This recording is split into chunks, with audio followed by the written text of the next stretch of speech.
పాయం పాయముదారదేశిక కృపాధారా సుధారా గిరాం గాయం గాయమశేష సద్గురు యశో గాథా గాథా శ్రియా ఝాయం ఝాయమనంతబోధక కృతా ఆజ్ఞా ఉపజ్ఞాశ్రుతే హాయం హాయమబోధమద్వయకృతోత్సేధం ప్రబోధం వ్రజే జ్ఞానేన రంశమథ కర్కశ తర్కఖండే సింహాంశమేకమపి తద్వివిధం సమర్చ్య తేన స్వయం తదభవద్గురురాజయోగాత్ శ్రీమండలీక గురుమండనమాశ్రితోహం.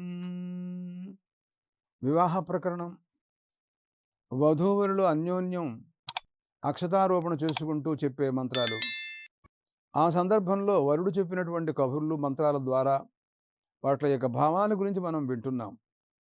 చూడండి, ఒక మంత్రంలో దదామీత్యగ్నిర్వదతి తథేతి వాయురాహతతు హంతేతి సత్యం చంద్రమా ఆదిత్య సత్యమోమితి అని అన్నాడండి. ఈ మంత్రంలో ఇంతవరకు జరుగుతూ ఉండేటటువంటి విధానాలు అంటే కన్యాదానం అయింది, క్రమక్రమంగా మరి యుగఛద్రాభిషేకం జరిగింది, వస్త్రధారణ, అలాగే యోక్త్రబంధనం, అక్షతారోపణ, ఇలాంటివన్నీ కూడాను క్రమక్రమంగా జరుగుతున్నాయి. మనం మొదటి నుంచి చెప్పుకుంటూనే ఉన్నాము, దేవతలతో సంబంధంతోనే వివాహం జరుగుతోంది అని. దీంట్లో అభిప్రాయం ఏమిటో కూడా మనం ఇప్పుడు వివరించుకున్నాం. దేవతలు వీళ్ళకి వివాహం చేసినట్లయితే రేపొద్దున వాళ్ళు యజ్ఞయాగాది కర్మానుష్ఠానాలలో దేవతలకు ఆవిర్భాగాలు ఇచ్చే అవకాశాలు ఉంటాయి. సంతానాన్ని పొందినటువంటి తల్లిదండ్రులు వాళ్ళని పెంచి పెద్దవాళ్ళని చేయటంలో ఏమిటి వాళ్ళ ఉద్దేశం?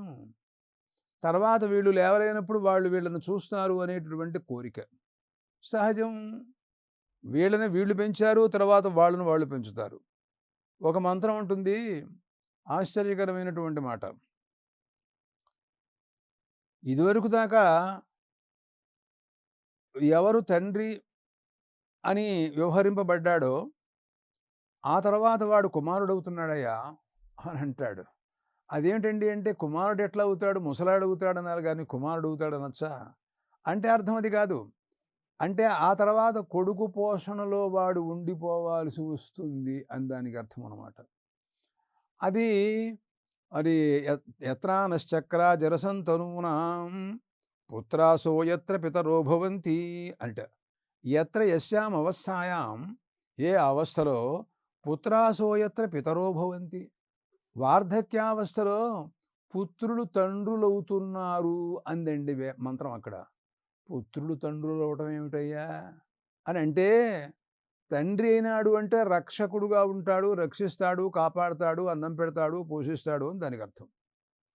ఇప్పటిదాకా వాళ్ళు చేసిన పనులు ఈ రోజున వీళ్ళు కొడుకుల చేత వీడు చేయించుకోవాలన్నమాట దానికి అర్థం. ఇప్పుడు అది పుత్రాసో యత్ర పితరో భవంతి, అది కొంచెం హాస్యంగా ఉంటుంది, కొంచెం వేళాకోళంగా ఉంటుంది, కొంచెం ఏవగింపుగా ఉంటుంది. సరే, ఏం చేస్తాడు, పరిస్థితి అలాంటిది, ఇంకా అప్పుడు తప్పదు కదా. అట్లాగే ఇప్పుడు దేవతలందరూ అట్లా, అది ఎట్లాగైతే కుమారులందరినీ కని పెంచి పెద్దవాళ్ళని తల్లిదండ్రులు చేస్తున్నారో, ఏమిటి దాంట్లో స్వార్థం అంటే తర్వాత జీవితాంతంలో వాళ్ళ వార్ధక్యావస్థలో జీవిత శేషంలో వీళ్ళు వాళ్ళని కాపాడతారనేటువంటి ఆశ వాళ్ళకు కూడా సహజంగా ఉంటుంది కదా. ఉండాలి, ఉంటుంది. అట్లా దేవతలు కూడా ఈ వివాహాలు ఎందుకు చేయిస్తున్నారో తెలుసా? వీళ్ళు ఏది నా రేపొద్దున ఆవిర్భాగాలు సేకరయే స్వాహ, విశ్వేభ్యో దేవేభ్య స్వాహ, ధ్రువాయ భూమాయ స్వాహ, ధ్రువక్షతయే స్వాహ అని అంటూ హోమాలు చేస్తే ఆ హోమాలు ఆ పదార్థాలన్నీ తిందామని ఉద్దేశంతో ఆశతో చేయిస్తున్నారు అన్నమాట. పాపం చూడండి, ఎంత పాపం వాళ్ళకి ఆశ. ఇది నిజంగా ఆశేనంటారా? అన్న నేను, కానీ అలా కనపడుతూ ఉంటుంది పైకి. కానీ వాళ్ళు ఉదాత్తమైన స్వభావం కలవాళ్ళు. వాళ్ళకి ఇవే అక్కర్లేదయ్యా. ఈ మాడిపోయినటువంటి పురుడాశం ముక్కలే తినాలని వాళ్ళకేం లేదు. వాళ్ళు అమృతపానులు, ఎప్పుడో నిరంతరం అమృతం సేవిస్తూ ఉంటారు. అంటే వాళ్ళకి మనం ఇచ్చినట్లయితే ఆ తర్వాత వాళ్ళ అనుగ్రహం మనకి ఇవ్వడానికి అవకాశాలు ఉంటాయి. ఆ తర్వాత మనం ఎంతో అభివృద్ధిలో ఉండడానికి అవకాశాలు ఉంటాయి అన్నమాట. దేవతారాధన చేస్తే వాళ్ళు మనం అనుగ్రహిస్తే మనకు ఎంతో ఐశ్వర్యం లభించే అవకాశాలు ఉంటాయన్నమాట. అందుకోసమని మనని ఎంతో వృద్ధిలో ఉంచడం కోసమని వాళ్ళు ఆలోచిస్తున్న మాటలే కానీ ఇదేదో తిని దీని ద్వారానే వాళ్ళు పెద్ద ఆకలి తీర్చుకుంటారు అని అర్థం చెప్పడం చాలా పొరపాటు. ఆ కుచేలుడు వచ్చాడు పాపం. ఆయన దగ్గర ఏమీ లేదు, దరిద్రుల్లో మొదటివాడు. దేవుడి దగ్గరికి వచ్చేటప్పుడు కూడా ఏం తెచ్చుకోలేకపోయినాడండి. అలా వెళ్ళకూడదని భార్య అటుకులు మూట కట్టిపెట్టింది. అదేం బట్టో తెలియదు, దాని నిండా కంతలే. అవి కూడా దారిలో పోయినాయో ఉన్నాయో కూడా తెలియదు ఆయనకి పాపం. సరే పరమాత్మ చూశారు. ఇక ఆయన సర్వజ్ఞుడు. ఎందుకు వచ్చాడో తెలుసు, ఎవరు పంపించారో తెలుసు, కారణం ఏమిటో తెలుసు, అన్నీ తెలుసు ఆయనకి. చివరికి ఆలోచించాడు. ఐశ్వర్యప్రద కర్మ ఈషన్ మాత్రం అతను చేసింది లేదు ఎక్కడ. నాకు ఐశ్వర్యం కావాలి అని మనం ఏదన్నా చెయ్యాలి కదండి. పుణ్యం చేయిందే ఎవరేమిస్తారండి. బ్యాంకులో అకౌంట్ లేదు, అకౌంట్లో డబ్బులు లేవు. మేనేజర్ మనవాడు మేనత్త కొడుకే అయితే మాత్రం డబ్బులు ఎట్లా ఇస్తాడు? ఇచ్చాడంటే జైల్లో కడతాడు వాడు. అందుకోసం అకౌంట్లో డబ్బులు ఉండాలి. అట్లాగే ఆయన లైఫ్లో ఎప్పుడు కూడాను ఆయన ఐశ్వర్యం కోసం అని భగవంతుడికి ఆరాధించినట్టుగా కనపడలేదు. కనపడినప్పుడు ఎట్లా ఇస్తాడు ఐశ్వర్యం? పాపం కోరికతో వచ్చాడు. ఆయనకి లేదా కోరిక, భార్య పంపించింది. సరే కాదనకూడదు కదా అని అనుకుని ఆయనంతటా ఆయన తీసుకుని, ఆయన ఇవ్వటం లేదు, వచ్చినవాడు పట్టుకొచ్చి పెట్టద్దు. తీసుకొచ్చింది ఆయనకి ఇవ్వటం కోసమే, లేకపోతే మూటలో అట్టి పెట్టుకోవడం కోసమే. కానీ ఇవ్వటం లేదు, తెలుసు పరమాత్మకి. తీసుకుని ఆయనే స్వయంగా తీసుకునే ఐశ్వర్యం ఇచ్చాడు అని మనం భాగవతంలో వింటూ ఉంటాం. అలాంటి పరిస్థితుల్లో దేవతలు వాళ్ళు ఆయనకి నిజంగా అటుకులు కావాలా? అవి నోరు కొట్టుకుపోతాయి. అవి తింటాడు అసలు? అలవాటు ఉంది ఆయనకి? మనమే తినమే. కాబట్టి అయినా ఎందుకు తిన్నాడంటే ఆయనకి ఐశ్వర్యం కోసం తిన్నాడు పాపం. రథసారథిటండి. అర్జునుడికి రథసారథి, డ్రైవర్ అన్నమాట. ఏం పోస్ట్ అండి అది. అక్కడి నుంచి ఆయన కృష్ణ అటు పోని, కృష్ణ ఇటు పోని అంటుంటా. అలాగే అర్జున, అలాగే పోనిస్తా అని ఈయనండు. ఏమయ్యా ఇది భక్తి, భక్తి వశ్యుడు అనమాట పరమాత్మ. అందుకోసమని దదామి త్యగ్నిర్వదతి, నేనే ఇస్తున్నాను ఈ వరుడికి ఈ అమ్మాయిని చెప్పుకుంటున్నట అగ్నిదేవుడు స్వయంగా. ఎందుకని? రయించ పుత్రాగుష్టాదగ్నిర్మహ్యమతో ఇమాం అని మొట్టమొదట్లోనే చెప్పాడు. ఈమెను నేనే ఇస్తున్నాను అని అగ్నిదేవుడే స్వయంగా ఇస్తున్నానని చెప్పాడండి. మనకింకా అగ్నిదేవుడే ఇస్తుంటే ఇంకా తిరిగే ఉంటుందండి. దదామి త్యగ్నిర్వదతి. మరి వాయుదేవుడు కూడా అక్కడే ఉన్నట్ట. ఆయనేమన్నాడయ్యా అన్నాడు. తథేతి వాయురా హతతు. నిజమేనయ్యా, చాలా బాగుందయ్యా, నువ్వు చాలా యోగ్యుడైనటువంటి వరుడికి ఇస్తున్నావయ్యా, మనం చాలా మంచి పని చేస్తున్నావయ్యా అని ఎంతో అగ్నిదేవుడు చెప్పిందంతా కూడా ఆయన అంగీకరించాట. హంతేతి సత్యం చంద్రమా. అక్కడే చంద్రుడు కూడా ఉన్నట్టండి. ఆయన అన్నట్ట ఆయన ఆనందం చాలా, ఆయన కూడా దాన్ని అంగీకరించాట. నేను కూడా ఈ విషయంలో ఒప్పుకుంటున్నాను, నాకు కూడా ఇష్టమేను, మీరు ఉభయులు కూడా చేసినటువంటి పని నాకు ఎంతో ఆనందదాయకంగా కనపడుతోంది, నా హర్షాన్ని నేను వ్యక్తపరుస్తున్నాను అని హంత అని అన్నట్టు ఆయన. ఆదిత్య సత్యమోమితి. ఆదిత్యుడు అన్నట్ట, ఆయన అన్నట్ట ఓం అన్నట్ట ఆయన. అదేంటే ఓం అంటే? ఓం అంటే అంగీకారం, దానికి అర్థం అన్నమాట. వీరందరూ చేసిందంతా నేను ఒప్పుకుంటున్నాను అని ఆయన అన్నట్టండి. అని ఈ రకంగా 5 మంత్రాలు చెప్పారండి. 6వ మంత్రం మాట్లాడుతూ ఆపస్తత్ సత్యమాభరన్ యశో యజ్ఞస్య దక్షిణాం ప్రజామేకామ సమృద్ధ్యతాం అని అంటుందండి. ఆ దాంట్లో ఆపస్తత్ సత్యమాభరన్ అంటే అబ్దేవతలండి. వాళ్ళందరూ కూడాను వీళ్ళు చెప్పినవన్నీ కూడాను సత్యమే.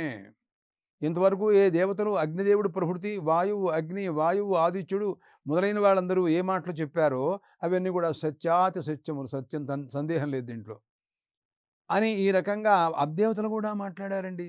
పైగా అంటారు, యజ్ఞకాలంలో యజమానుడు తన కుమార్తె అయినటువంటి వధువుని ఒక ఋత్విక్కుకి ఇచ్చి వివాహం చేయటం ఉంది చూసారా, అది ఆ దక్షిణాత్వేన ఇచ్చినటువంటిది. యశో యజ్ఞస్య దక్షిణాం అనమాట. యజ్ఞ దక్షిణ ఆ రకంగా మహాకీర్తిని సంపాదించింది. అట్లాగే వీళ్ళ ఉభయులకి కూడాను వివాహం చేయించటం అనేది ఉంది. ఈ అగ్నిదేవుడు కానీ, వాయువు కానీ, ఆదిత్యుడు కానీ వీళ్ళందరూ కూడాను చాలా కీర్తిని సంపాదిస్తున్నారు, చాలా బాగుంది అని అబ్దేవతలు కూడా ఒప్పుకున్నట్టండి. ఆ తర్వాత ప్రజామేకామ సమృద్ధ్యతాం. అప్పుడు అంటాడు తను, మే కామ ప్రజాకామ సమృద్ధ్యతాం. నాకు ప్రజా సంతానం పుట్టాలి అనేటువంటి కోరిక, అది నాకు సమృద్ధిని పొందింపచేయుగాక అని ఆ రకమైనటువంటి భావన. పశవో మేకామ సమృద్ధ్యతాం, పశువులు నాకు సమృద్ధిగా నా ఇంట్లో ఎప్పుడు కూడా ఉండుగాక. యజ్ఞో మేకామ సమృద్ధ్యతాం, యజ్ఞయాగాది కర్మానుష్ఠానాలు కూడా నాకు అది సిద్ధించుగాక అనంటూ ఎన్నో ఆ రకంగా కోరుకుంటూ ఈ రకంగా వారిద్దరు కూడాను అక్షతారోపణ చేసుకున్నట్టుగా మనకు కనపడుతున్నాయి.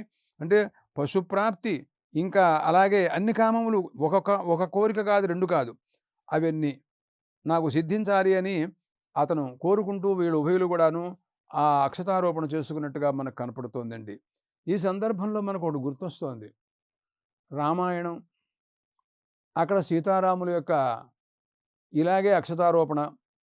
మనం సహజంగా వివాహాలు మన ఇళ్లల్లో కుమారులకు కానీ కుమార్తెలకు కానీ చేసేటప్పుడు ఒక శ్లోకం రాస్తూ ఉంటాం. ఆ శ్లోకం సీతారాములు వధూవరులుగా ఉంటూ వారు ఉభయులు కూడాను ఏ రకమైనటువంటి అక్షతారోపణ చేసుకున్నారో ఆ విషయాన్ని ఒకసారి స్మరించుకున్నట్లయితే మన వధూవరులకు కూడాను ఈ అక్షతారోపణ కూడా తత్తుల్యమై వారి యొక్క ఆశీస్సులు పరిపూర్ణంగా ఉండాలి అనే ఉద్దేశంతో ఒక శ్లోకం రాస్తూ ఉంటారు మన వాళ్ళు. జానక్యా కమలామలాంజలి పుటే యాః పద్మరాగాయితాః న్యస్తా రాఘవమస్తకే చ విలసత్కుంద ప్రసూనాయితాః స్రస్తా శ్యామలకాయకాంతికలితా యా ఇంద్రనీలాయితాః ముక్తాస్తా శుభదా భవంతు భవతాం శ్రీరామ వైవాహికా అని అంటూ ఉంటామండి. ఇది సామాన్యమైన వివాహం కాదండి. అటుపక్కన దశరథ మహారాజు చక్రవర్తి, ఇటుపక్క జానకీదేవికి తండ్రి అయినటువంటి జనక మహారాజు గారు చక్రవర్తి. రాజాధిరాజులు చక్రవర్తులు వాళ్ళు. మామూలు ఐశ్వర్యం కాదు వాళ్ళ ఐశ్వర్యం, చాలా గొప్పదనమాట. అలాంటి వాళ్ళ ఉభయుల యొక్క 2 వంశాలు కూడాను పరమ పవిత్రమైనటువంటి వంశాలు. లేకపోయినట్టయితే సాక్షాత్తు లక్ష్మీదేవి, సాక్షాత్తు శ్రీ మహావిష్ణువు వాళ్ళ ఇళ్లలో ఎందుకు పుడతారండి? అపవిత్రమైనటువంటి వంశంలో పుడతారా? ఎంతో పవిత్రత చూసుకుని కానీ పరమాత్మ అవతరించడు కదా. దశరథ మహారాజు గారు పుత్రకామేష్టి చేసి ఎంతో గొప్పగా ఆరాధించగా అప్పుడు పరమాత్మ స్వయంగా వాళ్ళింట్లో శ్రీ మహావిష్ణువు అవతరించాడు శ్రీరామచంద్ర ప్రభువుగా. అట్లాగే జనక మహారాజు గారు కూడా మహాగ్ని చేయని సందర్భంగా ఆయనకి ఆ దుక్కి దున్నటం సందర్భంలో ఆ సీతాదేవి లభించినట్టుగా మనకు పురాణాల వల్ల తెలుస్తోంది కదా. వారు ఉభయులకి వివాహం అంటే అది జగత్ కళ్యాణం అన్నమాట, సామాన్యమైన విషయం కాదు. జానక్యా కమలామలాంజలి పుటే యాః పద్మరాగాయితాః, ఆవిడ చేతిలో వాళ్ళు ముత్యాలు పోసుకుంటున్నారు ఉభయులు కూడాను. మనం అంటే అంత ఐశ్వర్యవంతులం కాదు కాబట్టి తండులాలు. అక్షతారోపణ అని మనకు పేరు, ముత్యారోపణ అని, ముక్తాఫలారోపణ అని మనకు లేదు. అక్షతారోపణే అంటారు మన వాళ్ళు, మనకు ఎంతో సామాన్యులం కనుక. కాబట్టి అలాంటి వాళ్ళు కాదు కాబట్టి ఆవిడ చేతిలో ముత్యాలు పోశారండి.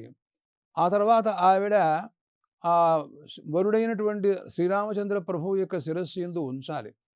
కానీ ఆవిడ చేయ ఎలా ఉందో తెలుసా? రాజాధిరాజు చక్రవర్తి మహాలక్ష్మి, సాక్షాత్ లక్ష్మీదేవి అండి. ఎర్రగా ఉంది ఆవిడ చెయ్యి అనమాట.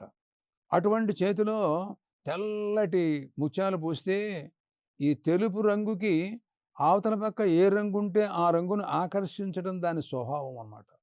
అందుకోసమని ఆ ముత్యాలు ఎర్రగా, మరి అవన్నీ ఎలా అయిపోయినాయి అంటే పద్మరాగమణులు. అంటే ఆవిడ చేతిలో ముత్యాలున్నాయా పద్మరాగమణులున్నాయా ఏమో తెలియదండి. మొత్తం ప్రస్తుతం ఎర్రగా కనపడుతున్నాయి, పద్మరాగమణులేమో అని అనుకుంటున్నారు చాలామంది. కానీ పోసినప్పుడు మాత్రం ముత్యాలే పోశారే. బ్రహ్మగారికి తెలుసు, ఆయనకి వశిష్ఠ మహర్షి ఆయనే కదా ఆ వివాహం చేయించింది. కాబట్టి ఆయన ముత్యాలు పోశాడు. పోస్తే అవి ఎర్రగా మారిపోయినాయండి. జానక్యా కమలామలాంజలి పుటే యాః పద్మరాగాయితాః. సరే అవి పద్మరాగమణులుగా మారిపోయినాయండి. సరే ఎంతసేపు చేతిలో పెట్టు కూర్చుంటుంది? ఆయన యొక్క వరుడు శ్రీరామచంద్ర ప్రభువు శిరస్సు యందు ఉంచాలి కదండి. క్షత్రియులు ఏం చేస్తారంటే ఒక తలపాగా చుడతారు. వాళ్ళకి పెళ్ళికొడుక్కి తలపాగా చుట్టం అనేది ఆచారం. అంటే తెల్లటి వస్త్రాన్ని అతని శిరస్సు మీద చుట్టారు వాళ్ళు. ఈ ముత్యాలని ఆవిడ ఏం చేసిందంటే ఆ శిరస్సు మీద ఉంచిందనమాట. న్యస్తా రాఘవమస్తకే చ విలసత్కుంద ప్రసూనాయితాః.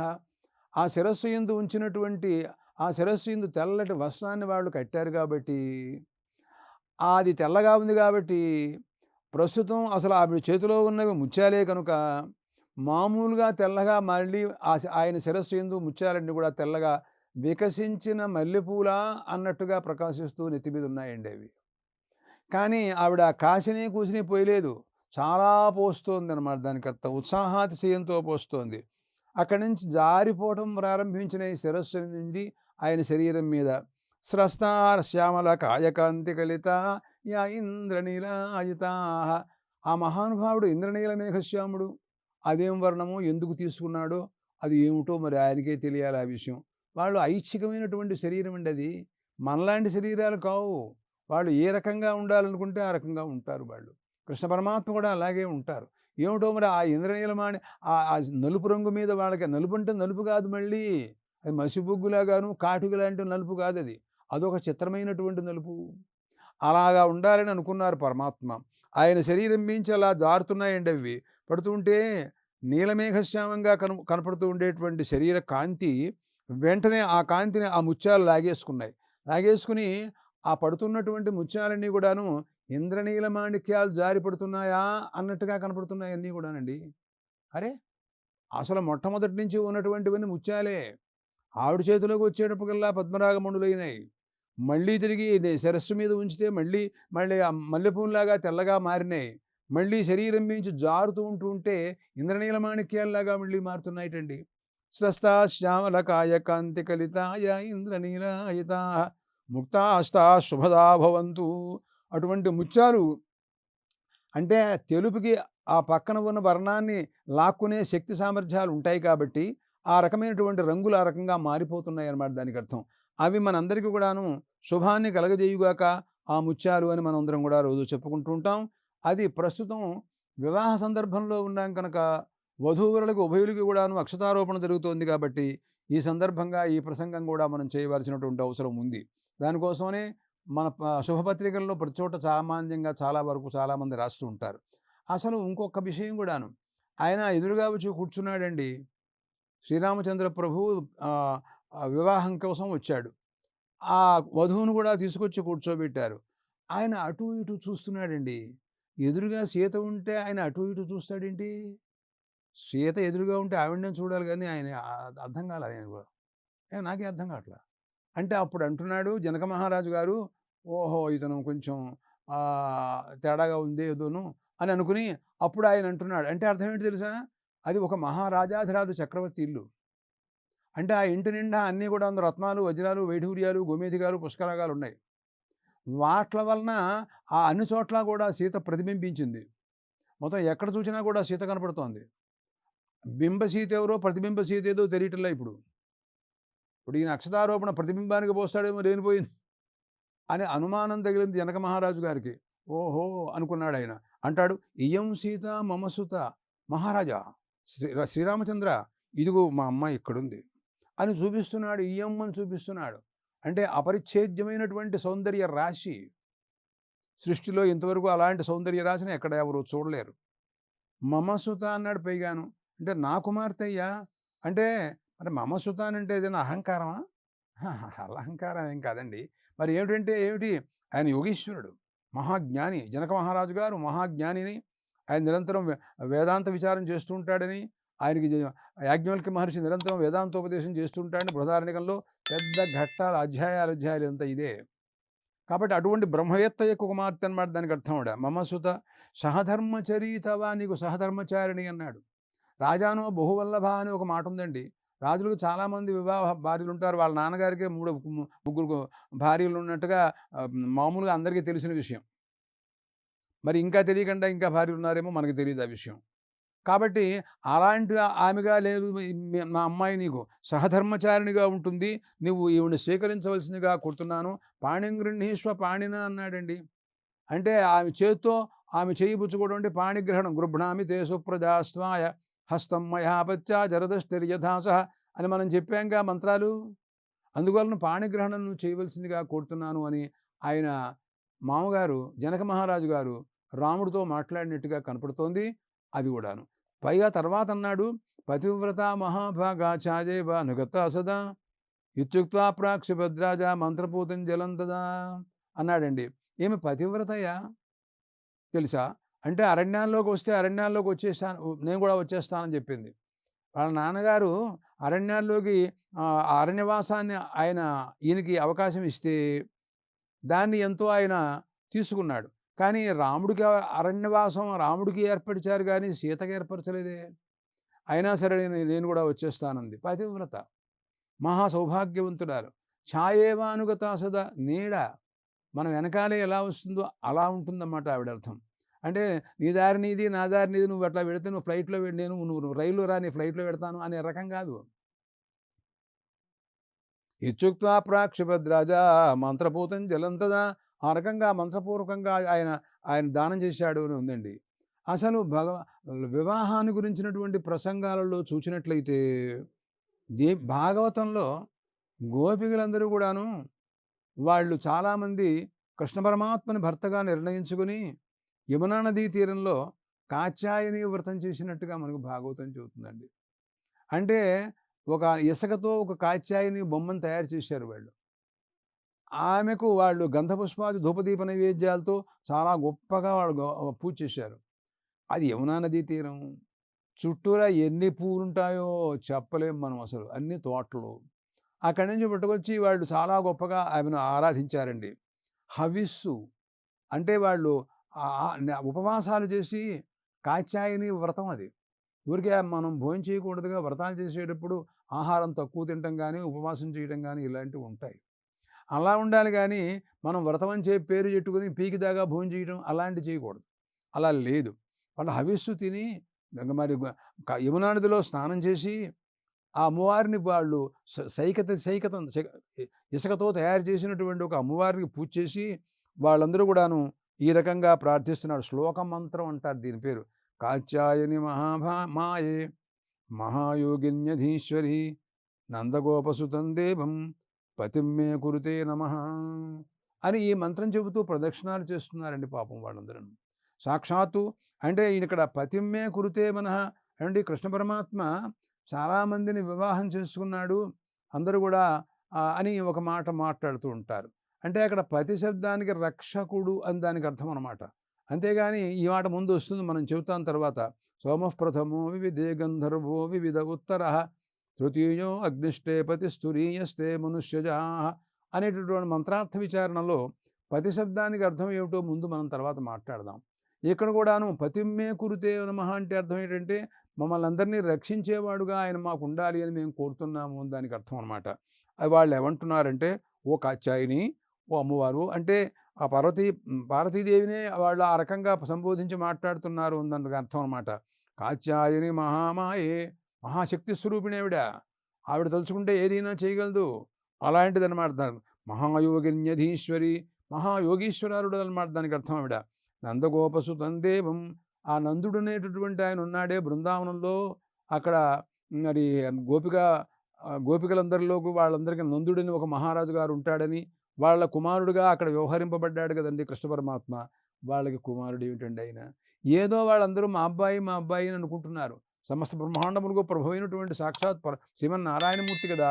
అలాంటి వాడు అక్కడ వాళ్ళకి పిల్లాడు అందరూ కూడా అనుకుంటూ వాళ్ళకి అభినయంతో ఉన్నాడాయన. నందగోపసుతం దేవం పతిమ్మే కురుతే నమః, నాకు భర్తగా అయ్యేటట్టుగా మీరు అనుగ్రహించాల్సిందిగా కోరుతున్నాను అని ఆ కాత్యాయని దేవిని ఒక ఇసుకతో తయారు చేసినటువంటి ఓ విగ్రహానికి పూజ చేసి వాళ్ళందరూ కూడా ప్రార్థించినట్టుగా కనపడుతోంది. రుక్మిణీదేవి వివాహ సందర్భాన్ని కూడా మనం చూసినట్టయితే ఆవిడ సాక్షాత్తు లక్ష్మీదేవి. రాఘవత్వే భవత్సీత రుక్మిణి కృష్ణ జన్మని అని అంటూ మనం సీతా కళ్యాణాన్ని గురించి కూడా మనం మాట్లాడుకున్నాం. ఒక యుగంలో లక్ష్మీదేవి సీతగా అవతరిస్తే మరొక యుగంలో మరి ఎందుకంటే రాముడుగా విష్ణుమూర్తి భూలోకంలోకి అవతరించిన తర్వాత ఆ వైకుంఠంలో ఒక్కతే ఆవిడ ఏం చేస్తుంది? ఆవిడకి ఏం తోస్తుంది? అందుకోసం ఆవిడ కూడా సీతగా అవతరించింది. మళ్ళీ కృష్ణుడుగా అవతరించాడు మనకి ద్వాపరయుగంలో ఆయన అవతరించినప్పుడు మళ్ళీ రుక్మిణీదేవిగా అవతరించింది. అప్పుడు అక్కడ కొద్ది వ్యవహారం తేడాగా వచ్చింది. వాళ్ళ సోదరుడు ఒకడు శిశుపాలుడికి ఇచ్చి వివాహం చేయాలి అని ఆలోచించి చాలా ప్రతికూలంగా ఉన్నాడు. అటువంటి పరిస్థితుల్లో ఆమె చాలా ప్రయత్నాలు చేసినట్టుగా భాగవతంలో ఉంది. ఆమె శివాలయంలోకి వెళ్ళి ప్రార్థిస్తోంది, అమ్మవారితో ప్రార్థన చేస్తోందనమాట. అక్కడ ఏమంటోంది అంటే, నమస్తే త్వాంబికే భీక్ష్ణం స్వసంతానయుతం శివం భూయాత్పతిర్మే భగవాన్ కృష్ణస్తదనమోదతాం అని అంటోందండి. అంటే తల్లి ఓ జగజ్జనని అమ్మవారితో మాట్లాడుతోంది. అంబికే అని అర్థం. ఓ అమ్మవారు అభీక్ష్ణం స్వసంతానయుతం శివం, గణపతి, కుమారస్వామి, శంకరుడు అందరూ ఉన్నారటండి ఆ గుళ్ళో. వాళ్ళతో కూడినటువంటి శివాలయం అది. ఆవిడతో చెప్పుకుంటోంది, నీ భర్తతో పిల్లలతో నువ్వు ఉన్నావు కదమ్మా ఇక్కడ. నాకు కూడా కృష్ణ పరమాత్మని భర్తగా నువ్వు అంగీకరించు తల్లి. నువ్వు అంగీకరించినట్టయితే నాకు కూడా పరమాత్మ నాకు భర్తగా అవుతాడు అని ఈ రకమైనటువంటి ప్రార్థనలన్నీ కూడా చేసినట్టు, ఆ తర్వాత ఆవిడ గౌరీ పూజ చేసినట్టుగా కనపడుతోంది. ఇప్పుడు కూడా మన వాళ్ళు చాలామంది గౌరీ పూజ చేయడం అనేది ఉందనమాట. అంటే అంటే లక్ష్మీ పూజ చేయొచ్చు, లేకపోతే సరస్వతి పూజ కూడా చేయొచ్చు, కానీ చేయట్లే ఎవరు. ఎందుకునో గౌరీ పూజ చేయిస్తూ ఉంటారు పెళ్లి కూతురు చేత. అంటే ఎందుకోసం అలా చేయిస్తారు అంటే, గౌరీదేవత అంటే పార్వతీదేవి అండి. ఆవిడ భర్త శంకరుడు. అంటే ఆయన మృత్యుంజయుడండి. ఆయన ఏం చేశాడంటే శివుడు కదండి. అంచేత యమధర్మరాజు కూడా ఆయన్నేం చేయలేడు. యమధర్మరాజు గారిని కాలుడిని ఒక కాలుతో తన్నేట. ఆయన పారిపోయినాడు. మృత్యుంజయ అని బిరుదండి. కాబట్టి ఆవిడ భర్త మృత్యుంజయుడు అంటే ఆమెకు దీర్ఘ సౌమంగళ్యం ఎప్పుడూ ఉంటుంది అన్నమాట దానికి అర్థం. అటువంటి ఆవిడని పూజ చేసినట్టయితే మనకు కూడా దీర్ఘ సౌమంగళ్యం ఉంటుంది అని వీళ్ళందరూ కూడా గౌరీ పూజ చేయిస్తారు, కానీ మిగతా పూజలు చేయించరు వీళ్ళు. అయితే ఇంకొక మాట ఏమిటంటే, ప్రేమాతిశయంలో శంకరుడికి భార్య పట్ల ప్రేమ ఉన్నట్టుగా మరి ఇంకా ఏ దేవతలు కూడా ఉందో లేదో అంటే సందర్భం వచ్చి కూడా మాట్లాడాలి అది. అంటే ఏమిటి, ఆయన సగ శరీరం ఇచ్చాడండి. అంటే సగ శరీరం అంటే ఆవిడ సగం కనపడుతూ ఉంటుంది, సగం పరమేశ్వరుడు కనపడుతూ ఉంటాడండి. వాగర్థావివ సంపృక్తు వాగర్థ ప్రతిపత్త అన్నాడు కాళిదాసు. అంటే వాక్కు అర్థం ఏ రకంగా అవినాభావ సంబంధంతో ఉంటాయో విడదీయటానికి వీల్లేదండి. గౌహు అన్నాడు అనుకోండి ఎవడైనా, గోవు అంటే అక్కడి నుంచి నీకు మనస్సులోకి భాషిస్తూ ఉంటుందన్నమాట. కొమ్ములు, గంగడోలు, డొక్క, తోక, 4 కాళ్ళు, అంతే. నువ్వు ఈ మాట అనంగానే వెంటనే అది భాషిస్తుంది. అది వేరు ఇది వేరు అని ప్రపంచంలో ఎవ్వడూ అనలేడు. అట్లా వీళ్ళిద్దరూ కూడాను వాగర్థావివ సంపృక్తౌ, ఒక వాక్కు అర్థం ఏ రకంగా అవినాభావ సంబంధంతో ఉంటాయో అలాగా ఉండేటటువంటి ప్రేమ అనమాట. అంత ప్రేమ ఇచ్చినటువంటి వాడు ప్రపంచంలో కనపడలేదు కాబట్టి గౌరీదేవతకే అటువంటి భాగ్యం కలిగింది కనుక మనం కూడా మన పిల్లలు కూడా గౌరీదేవతను పూజ చేసినట్టయితే వీళ్ళు కూడా అవినాభావ సంబంధంతో ప్రేమతో ఉంటారు అనే ఉద్దేశంతో అందరూ కూడా గౌరీదేవతనే పూజ చేస్తున్నట్టుగా మనకు కనపడుతోంది. అందుకోసమనే మనం బ్రహ్మగ్రంథి వేసినప్పుడు కూడా మాటలు చెప్పుకున్నాడు. పుమానువై గ్రంథి శ్రీపత్ని తన్మిథునం మిథునమేవాస్యతజ్ఞే కనోతి ప్రజననాయ అని ఈ రకంగా, అంటే ఆ గ్రంథి శబ్దం పుల్లింగం. అలాగే శ్రీపత్ని ఆవిడ స్త్రీలింగం కనుక వీళ్ళు ఉభయులకి కూడా ఉండేటువంటి ముడి అన్యోన్య దాంపత్యం అనేది ఉండాలని వాళ్ళు అనుకున్నటువంటి ఆశాస నా సోమనసం ప్రజాగం సౌభాగ్యంతను అనే మంత్రం చేత ఆవిడ ఏ కోరికలు కోరుకుందో, ఆశాస నా సోమనసమిత్యాహ మేధ్యామేవైనాం కేవలీం కృత్వా అనంటూ మన మంత్రార్థాల్లో ఏవేవి చెప్పుకున్నాము. యుక్తం క్రియాత ఆశీ కామే యుజ్యాత ఇది ఆశిష సమృద్ధి గ్రంథిం గ్రత్నాతి. ఆ కోరికలన్నిటి కూడా గ్రంథిలో కట్టేశారండి, ముడేసుకున్నారు. మనం ఏదైనా ఇచ్చామనుకోండి, దాన్ని జాగ్రత్తగా మనం ముడేసుకుని పంచికి మనం గట్టిగా ముడిపెట్టి ఎక్కడన్నా పోతుందేమోనని దాచుకుంటాం మనం. అట్లా ఆ కోరికలన్నీ కూడా ఆ ముడిలో దాచుకున్నారు వాళ్ళు. ఆ రకమైనటువంటి భావాలన్నీ కూడా మనకు మంత్రాల్లో కనపడుతున్నాయి. ఈ రకంగా మరి అక్షతారోపణ అనేటువంటి చాలా గొప్పగా దివ్యంగా మంత్రాల్లో భావాలన్నీ కూడా పరిపూర్ణంగా కనపడుతున్నాయి. దీనివలన పరిపూర్ణమైనటువంటి అన్యోన్యం, ప్రేమ, మైత్రి, వాళ్ళకు ఉండేటువంటి సౌమనస్యం, సంతానం ఇలాంటివన్నీ కూడాను ప్రభావం చేత లభించడంలో ఎటువంటి సందేహాలు లేవు.